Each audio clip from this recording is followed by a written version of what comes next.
عامله لكم النهارده تفريزات لحوم وفراخ منقذة في اي وقت وكمان لرمضان. وكمان احنا مش بس هنفرزهم، ده انا هقول لكم ازاي نسويهم ونطلع النتيجة جميلة جدا في الاخر. وهنعملها بمقادير اقتصادية وتطلع كميات كبيرة تكفي الشهر كله. ومعايا في فيديو النهاردة 4 انواع من التفريزات، وهي نجس الفراخ، برجر اللحمة، سجق بلدي شرقي، أجنحة الفراخ المقلية. يلا بينا نشوف هنعملهم ازاي خطوة بخطوة مع أم عبد الله في البيت، أم عبد الله أتهو. ونبدأ بأكتر حاجة ولادنا بيحبوها وبيطلبوها دايما، وهي نجس الفراخ. وهتبقى وصفة جميلة للصغير قبل الكبير. وبدل ما هتشتريها بالغالي وتبقى مليانة مواد حافظة، هنعملها في البيت وبطريقة اقتصادية جدا كمان، وهتعمل معاكي كمية وفيرة جدا. وركزي معايا في الوصفة وشوف هنضاعف الكمية ازاي وتطلع معاكم بطعم خطير في الآخر. يلا بينا نبدأ فيها على طول. السلام عليكم ورحمة الله وبركاته. والمقادير اللي هنحتاجها لوصفة النهاردة: صدر فرخة أو نص كيلو بانيه، 3 رغيفة فينو بحجم صغير أو رغيفين كبار، بطاطساية كبيرة مسلوقة، بيضة في درجة حرارة الغرفة. والتوابل اللي معانا: معلقة كبيرة فيجيتار ناعم، ربع معلقة صغيرة بيكنج باودر، نص معلقة قرفة، نص معلقة جنزبيل، نص معلقة فلفل اسود، نص معلقة توم باودر، نص معلقة بصل باودر، نص معلقة ملح، وظبطي الملح زي ما بتحبي. ومش بنكتر في التوابل عشان لون الفراخ مش يبقى غامق، وممكن نستخدم التوابل دي كلها او المتاح عندك. كوباية دقيق ذرة اصفر او ابيض متاح عندك، معلقة كبيرة فيجيتار ناعم، كوباية فيجيتار كريسبي من اي عطار. نجيب الكبة ونحط فيها الفينو ونطحنه طحن ناعم، والفينو هو اللي هيخلي الفراخ تتمسك مع بعضها ويمتص اي سوائل، وكمان هو طعمه مش بيبان خالص في الوصفة. بنفرم البطاطسية المسلوقة فرم ناعم، او ممكن نهرسها بشوكة او بهرسة البطاطس. واحنا مش بنزود في كمية البطاطس عشان مش تغطي على طعم الفراخ، فالافضل نكتفي بالبطاطساية، واحنا كده كده مزودين فينو وهو هيزود الكمية. بنجيب صدر الفرخة ونكون منضفينه كويس من اي خيوط بيضة عشان مش تبان في صوابع الفراخ بعد التسوية. نغسله كويس وننقعه في عصير ليمونة ومعلقة كبيرة ملح ومعلقة دقيق لمدة من ربع ساعة لنص ساعة عشان نشيل اي زفرة فيه. نصفيه من المية كويس ونقطعه قطع صغيرة ونحطه في الكبة ونفرمه فرمة واحدة بس. واحنا بنفرمها فرمة واحدة بس عشان نحس بطعم الفراخ وما تبقاش معجنة. بنحط الفينو والبطاطس والفراخ على بعض ونحط عليهم التوابل، نحط عليهم البيضة ونقلب كل ده مع بعض لحد ما كل المكونات ما تتجانس مع بعض وتبقى عجينة ناعمة. نحط عليها معلقة كبيرة زيت واحنا بنعجن عشان مش تلزق في ايدينا. ودي الفراخ بعد ما قلبنا كل المكونات مع بعض. نجيب صينية ونحط فيها كيس تلاجة عادي او ستريتش، وندهن الصينية بمعلقة صغيرة زيت، وده عشان نعرف نطلع الفراخ من الصينية بسهولة. نحط فيها الفراخ ونفردها بشكل متساوي في الصينية. لو لقيناها بتلزق واحنا بنفردها بنحط على ايدينا شوية زيت عشان نفردها في الصينية بسهولة من غير ما تلزق في ايدينا. وحجم الصينية بيختلف على حسب انت عايزة حجم صوابع الفراخ سميك ولا رفيع، والافضل ما يبقاش رفيع قوي عشان مش تتحرق منك وتحس بطعم الفراخ. ودي الفراخ بعد ما فردتها في الصينية. نتأكد انها متساوية في الصينية من كل الجوانب وبحجم واحد، ممكن نفردها بالنشابة. بنقطعها قبل ما ندخلها الفريزر، حجم وشكل التقطيع زي ما تحبوا، المهم يبقى بشكل متساوي وحجم متساوي عشان ياخد نفس التسوية. وانا قطعتها بالشكل اللي انتوا شايفينه في الفيديو.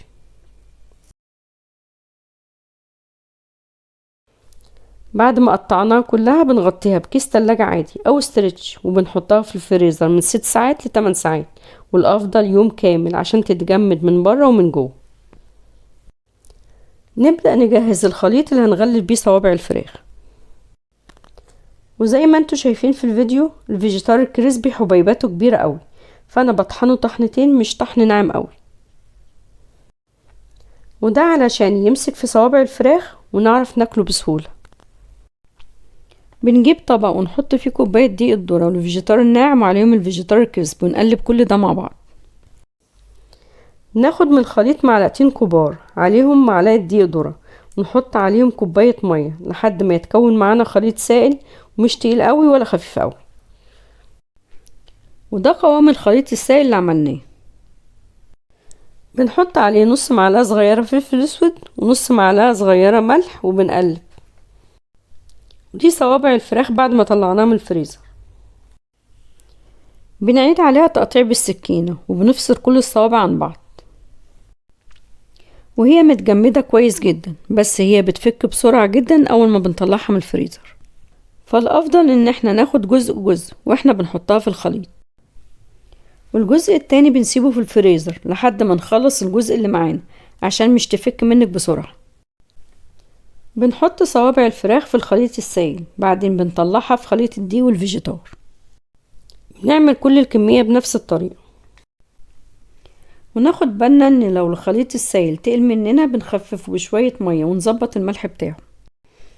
ودي كمية صوابع الفراخ بعد ما خلصناها كلها وغلفناها، وهي ما شاء الله عملت معانا 30 صابع فراخ. بنحطها في الفريزر مرة تانية لحد ما تتجمد الطبقة اللي عليها، ونحفظها في اكياس تلاجة عادية او اطباق فل زي ما تحبي. بتحطي في كل طبق على قد الكمية اللي هتحتاجيها بس. علشان نسويها نجيب طاسة نحط فيها كمية من الزيت ونسيبه يسخن كويس. بنحط فيه صوابع الفراخ وهي متجمدة، مش بنسيبها تفك. بنسويها على درجة حرارة متوسطة عشان تستوي من بره ومن جوه. واول ما نحطها في الزيت مش بنحركها خالص لحد ما بتاخد لون ذهبي من تحت، فبنقلبها على الوش التاني. ودي صوابع الفراخ بعد ما اتحمرت وهي مقرمشة ولونها جميل، والطبقة الخارجية المتغلفة بيها مش اتشالت من عليها ولا شققت وفضلت متماسكة. وكمان هي مستوية وطرية من جوه ومقرمشة من بره، وطعمها جميل جدا وحقيقي لازم تجربوها. وبكده نكون عملنا وصفة سهلة وسريعة وكمان اقتصادية وبكمية كبيرة خالص. زي ما شفتم عملت معانا 30 صابع فراخ، تقدري تفرزيها وتطلعيها وقت ما تحتاجيها. تاني وصفة هندخل عليها هي السجق الشرقي، ولو بتخافي تعمليه في البيت وبتفتكريه صعب، انت النهاردة هتشوفي انه اسهل مما تتخيلي، وبتتبيله هتخليه احلى من جاهز كمان. وهقولك ازاي تفرزيه وازاي تطلعيه تعمليه على الطاسة على طول، وفي 10 دقايق هيكون جاهز ويبقى احلى فطار هتعمليه. يلا بينا نشوف هنعمله ازاي. السلام عليكم ورحمة الله وبركاته. المكونات اللي معايا 300 جرام لحم مفروم، اي لحمة متاحة عندك، مفرومة فرم ناعم والشين، وعليهم 100 جرام دهنة او ليا فرمتهم مع بعض، 4 معالق كبار هريسة فلفل، ودي هريسة الفلفل اللي عملناها مع بعض على القناة، واسيب لكم الرابط في صندوق الوصف. اما لو مش متاح عندك هريسة فلفل هتستخدمي 4 قرون فلفل احمر بلدي حار او بارد زي ما تحبي، بصلة متوسطة مبشورة، معلقة كبيرة توم مفروم، وده برضو عملناه مع بعض على القناة. والمكون اللي هنزود بيه اللحمة هو عيش الفينو، وانا استخدمت رغيفين فينو. لو حابة الكمية تبقى كبيرة ممكن تزوديهم ل4 كمان، ومش تقلقي مش هيغير من طعم السجق. بالنسبة للتوابل اللي معانا 1/4 معلقة صغيرة لكل اللي هقوله، فلفل اسود، كمون، جنزبيل، قرفة، بابريكا، بهارات لحمة، ولو متاح عندك بهارات سجق حطيها.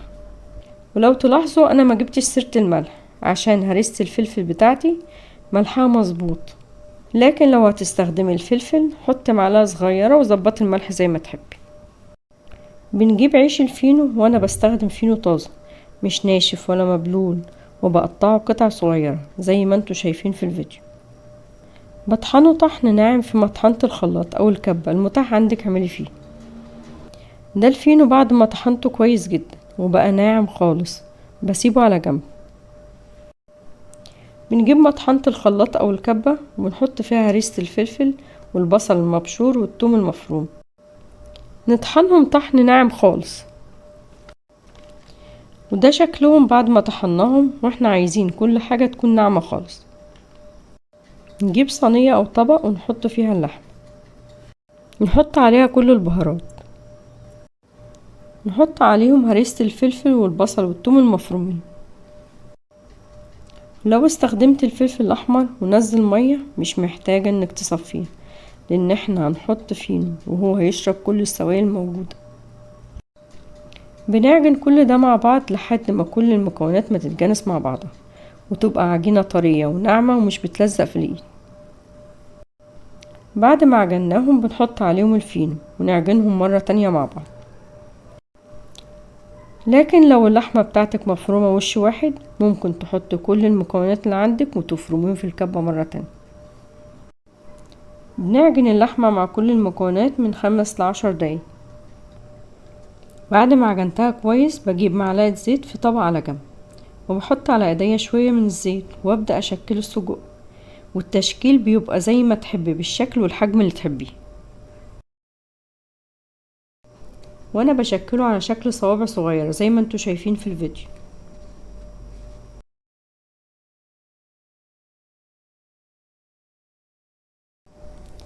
ودي كل كمية السجق بعد ما خلصتها تشكيل، وهو عمل كمية كبيرة خالص. نيجي بقى لازاي هنفرزه في الفريزر لأطول وقت ممكن. نجيب اطباق فل زي ما انتوا شايفين في الفيديو، نحط عليها كيس تلاجة ونبدأ نرص عليها صوابع السجق جنب بعض زي ما انتوا شايفين. بنحط الكميات في الطبق على قد استخدام مرة واحدة، يعني الكمية اللي تطلعيها تستخدميها كلها مش ترجعها مرة تانية للفريزر.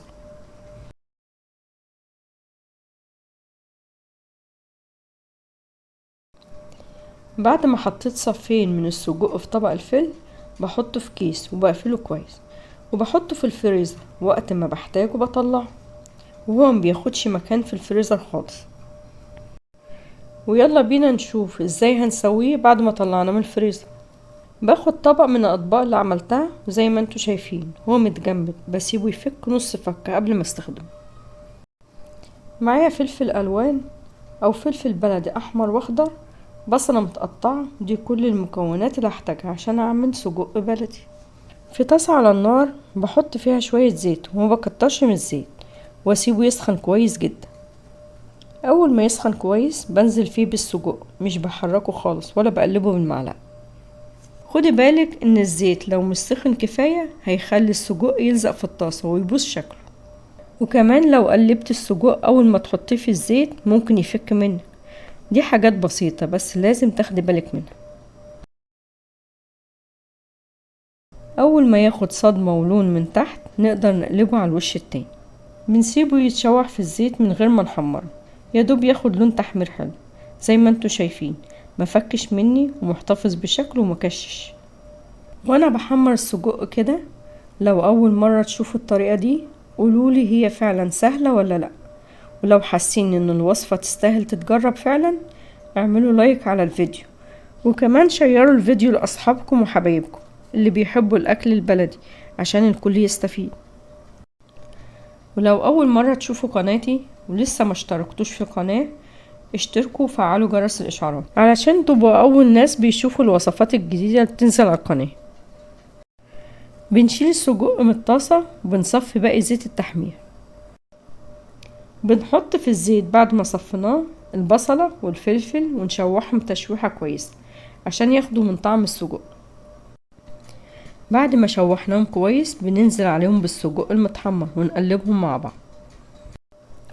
وعلشان الخضار يستوي بنحط نص كوباية مية ونظبط الملح. بنسيبهم على نار عالية لحد ما يغلوا، بعدين بنهدي النار ونسيبهم لمدة 10 دقايق لحد الخضار ما يستوي، لان السجق كده كده مستوي. وده السجق بعد ما استوى وهو مستوي ودايب وريحته خطيرة وطعمه مختلف تماما عن الكفتة. واحنا بكده عملنا سجق بلدي نضيف بتتبيلة حلوة وكمان عارفة كل مكوناتها، فهو مضمون 100% ومش محتاج اكتر من كده. اتمنى تجربوه حقيقي مش هتندموا. تقدري تعمليه سندوتشات او تقدميه جنب اي حاجة بتحبيها. جربوا الوصفة دي وشاركوا تجربتكم معايا في التعليقات وقولوا رأيكم عجبكم ولا لا. ولو عندكم طرق مختلفة او اي اضافات بتعملوها في السجق اكيد احب جدا اني اسمعها منكم. وتالت وصفة معانا هي لكل اللي بيحب القرمشة والاكل الكريسبي، وهنعمل فيها أجنحة الفراخ المقرمشة الكريسبي. وبدل ما نشتريها بالغالي من بره، احنا هنعمل كمية كبيرة منها وبطريقة اقتصادية جدا. وهقولك على التتبيلة اللي بتخلي طعمها في الآخر جميل جدا، وازاي تقليها وتطلع ذهبية ومستوية من جوه ومقرمشة جدا من بره، وهتنفعك أيام زنقة رمضان. يلا بينا نشوف هنعملها معاكم ازاي. السلام عليكم ورحمة الله وبركاته.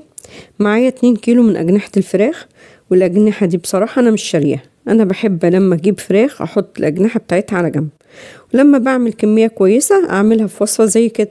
وطبعا تقدروا تشتروا الكمية اللي تحبوها وتعملوها زي ما هعمل بالظبط في الطريقة دي.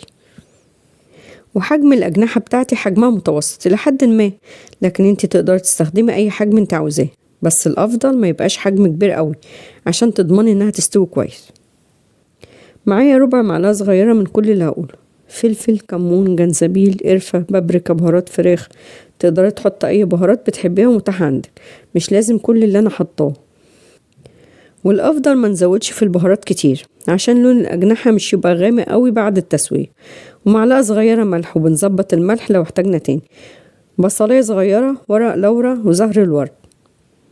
وأول حاجة هعملها في أجنحة الفراخ هي إن أقطع الجزء الصغير ده وبرميه، مش بسويه مع الأجنحة.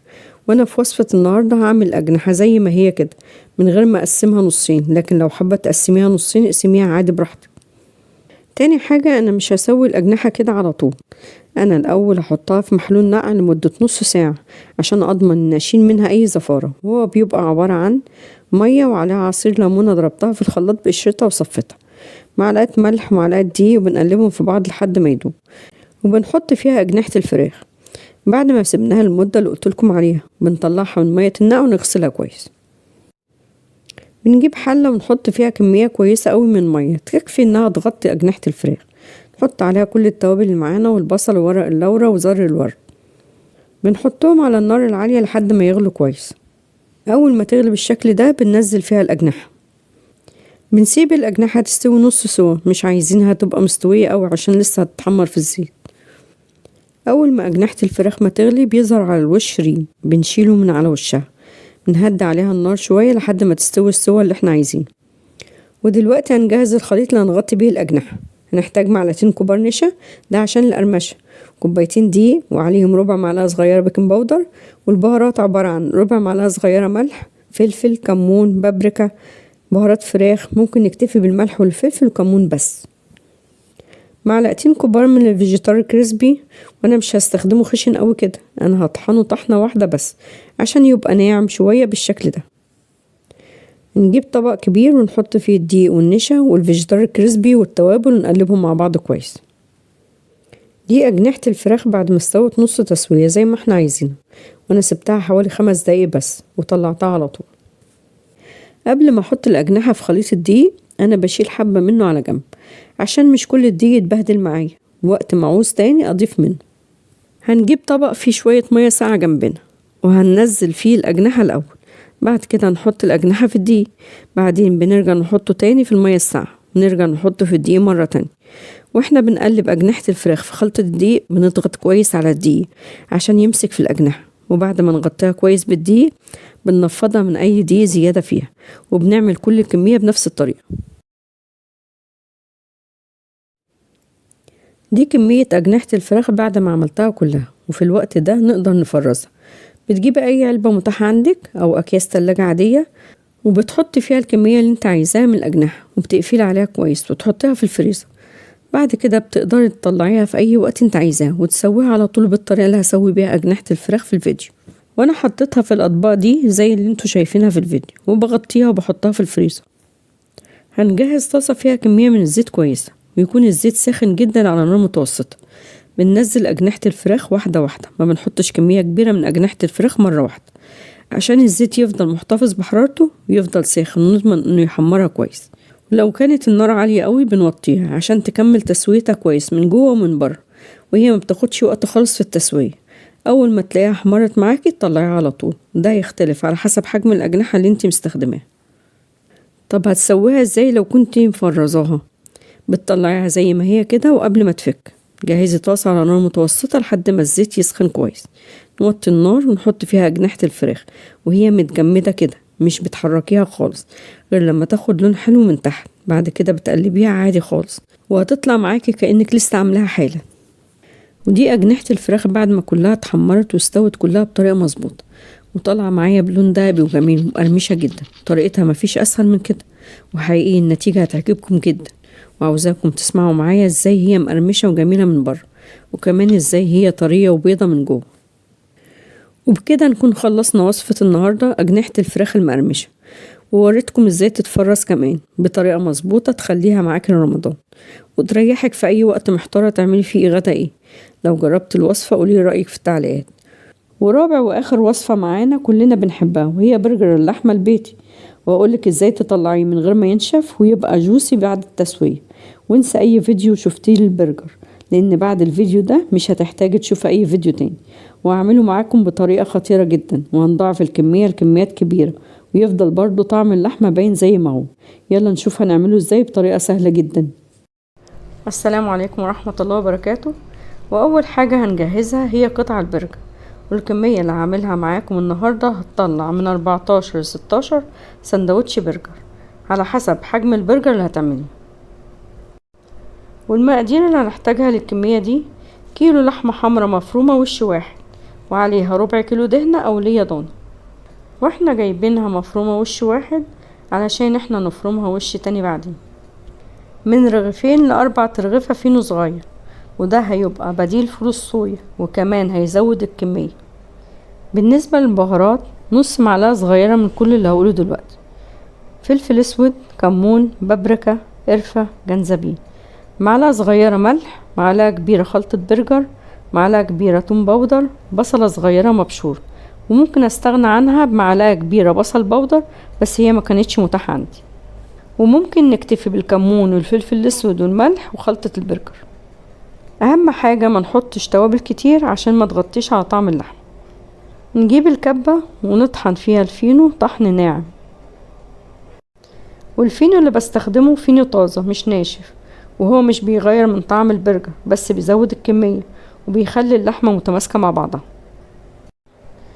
بنحط الفينو على اللحمة وبنحط كل التوابل والبصل المبشورة وبنقلب كل ده مع بعض لحد ما كل المكونات تتجانس مع بعضها. ودي اللحمة بعد ما لمينا كل المكونات مع بعض زي ما انتوا شايفين في الفيديو. بنجيب الكبة ونحط فيها اللحمة ونفرمها فرم ناعم عشان تنعم معانا.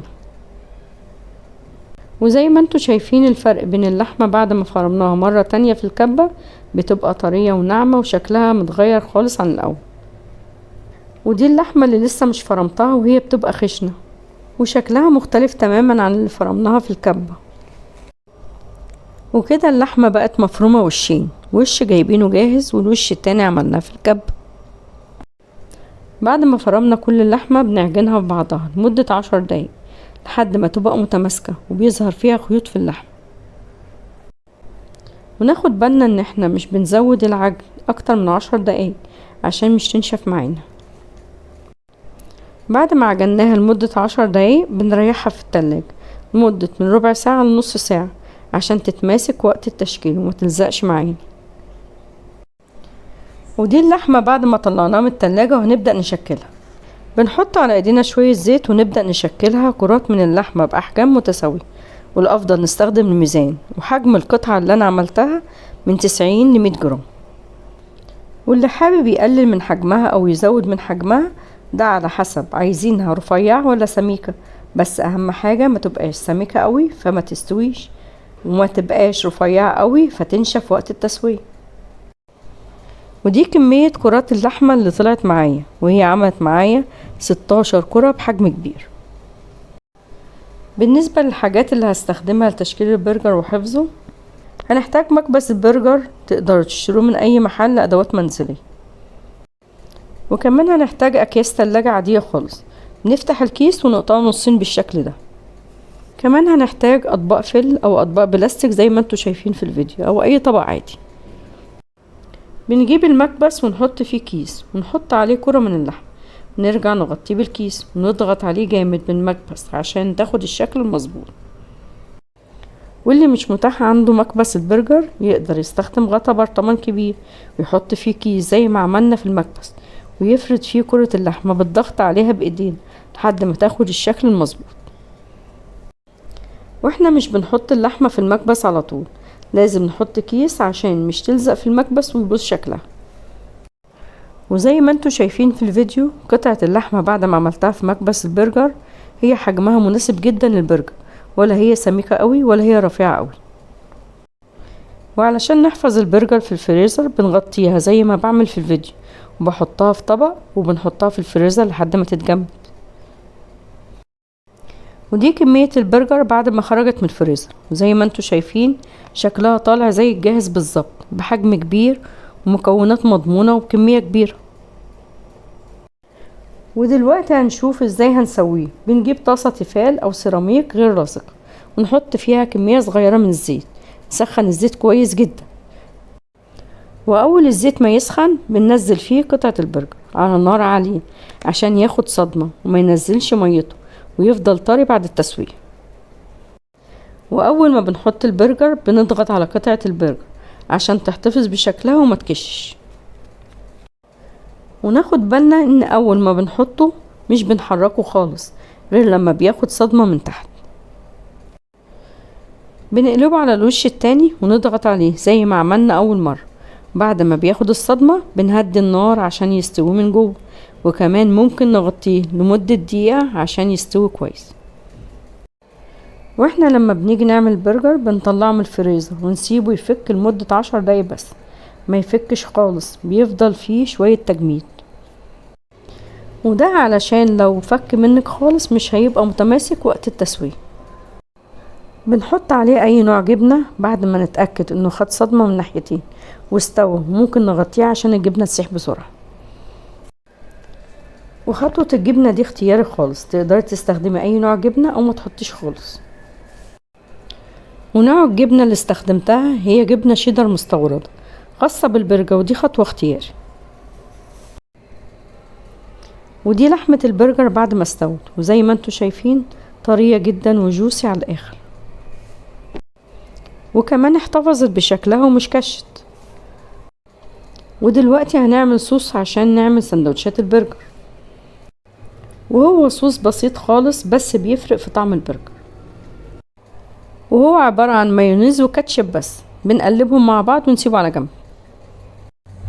بالنسبة للإضافات اللي هنحطها، عندي طماطم وبصل وخيار مخلل وخس كابوتشي، واللي يحب يزود حاجة أو يشيل حاجة براحتكم خالص. ودي إضافات اختيارية خالص، واستخدمي المتاح عندي. وقبل ما أعمل سندوتشات البرجر بحب أحمص العيش الأول. نجيب طاسة ونحط فيها معلقة كبيرة زبدة ومعلقتين زيت عشان الزبدة متتحرقش. بنحط فيها العيش ياخد تحميصة ولون ذهبي ونطلعه على طول.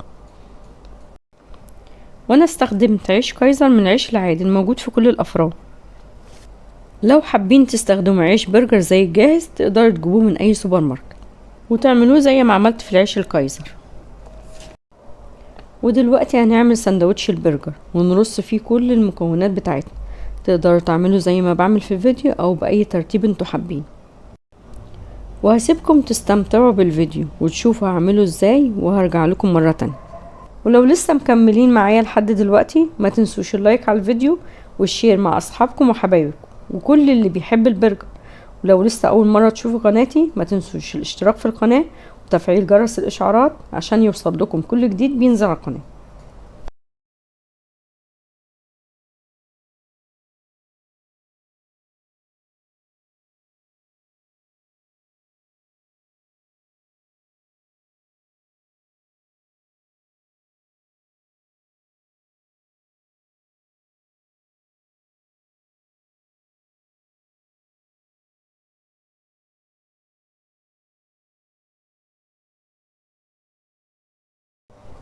ودي سندوتشات البرجر بعد ما خلصت. طريقة سهلة وبسيطة عملنا احلى وانضف برجر في البيت، وكمان كل مكوناته مضمونة. نوع اللحمة اللي استخدمناها عارفين هتكون ايه، من غير اي ضرر لاولادكم، وبطعم بره واحلى كمان. وزي ما شفتم موفر عن الجاهز بكتير وبيعمل كميات كبيرة جدا. تقدري تحتفظي بيه في الفريزر وتطلعيه وقت ما تحتاجيه. وحقيقي اوعوا تترددوا اللحظة انكم تجربوا الطريقة دي في عمل برجر اللحمة في البيت. مش هتندموا ابدا. وما تنسوش تقولوا رأيكم في التعليقات لما تجربوا الطريقة دي. ودي كده كانت تفريزاتنا النهاردة، وزي ما شفتم احنا عملنا 4 تفريزات وكله هيستفاد منها، وكمان قلنا ازاي نسويهم. وده كان بس مجرد جزء اول من تفريزات رمضان، وانتظروني في الجزء التاني ان شاء الله، وعامله لكم فيه مفاجأة كبيرة. فما تنسوش لو ما اشتركتوش في القناة اشتركوا وفعلوا جرس الاشعارات عشان يوصل لكم الفيديو اول ما ينزل ان شاء الله. وما تنسوش اللايك لو عجبكم الفيديو ده، وتشاركوه مع حبايبكم عشان يستفادوا هما كمان. وجربوا الطرق دي وهستنى رأيكم في التعليقات. وكل سنة وانتم طيبين، واشوفكم في فيديو جديد ان شاء الله.